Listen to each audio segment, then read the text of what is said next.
गौतम के सामने खुल गई पराग की पोल। अनुपमा सीरियल के बुधवार के एपिसोड में राघव देर रात अनु की रसोई में घुस आएगा और अनुपमा को बंधक बना लेगा।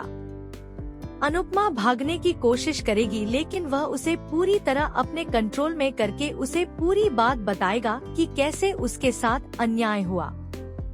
राघव बताएगा कि उसकी पत्नी पंखुड़ी पराग कोठारी की बहन थी और पराग व सुंदरा ने मिलकर उसे झूठे आरोप में जेल भिजवाया। राघव पूरी बात विस्तार से समझाएगा और बंधी पड़ी अनुपमा को बात सुननी पड़ेगी। राघव यह भी बताएगा कि वह राही को मारने नहीं गया था। उस दिन जो कुछ हुआ वो सब गलतफहमी थी। राघव बताएगा कि वह अपनी पत्नी पंखुड़ी पर गुस्सा निकालने गया था लेकिन गलती से वो सब हो गया जो नहीं होना चाहिए था।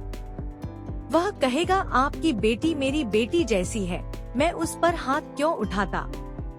राघव अपनी पूरी बात बताएगा जिसके बाद अनुपमा शांत हो जाएगी और सोच में पड़ जाएगी। उधर प्रेम अपनी पत्नी राही को समझा रहा होगा कि राघव जल्द ही पकड़ा जाएगा लेकिन वह अपनी मां पर गुस्सा ना करे। लेकिन राही जिसका ध्यान तब तक अनुपमा की तरफ नहीं गया था, उसे यह बात उकसा जाएगी और वह फौरन अनु की रसोई की तरफ दौड़ेगी। राही जाकर अपनी मां को जमकर खरी खोटी सुनाएगी। राही कहेगी कि आपने हमेशा अपनी चलाई है। पाखी और तोशु भी अपनी मां को ताने मारने पहुंच जाएंगे और उसे जमकर लताड़ेंगे कि उनके लाख मना करने के बावजूद उन्होंने एक नहीं सुनी और अब देख लीजिए अंजाम क्या हुआ है।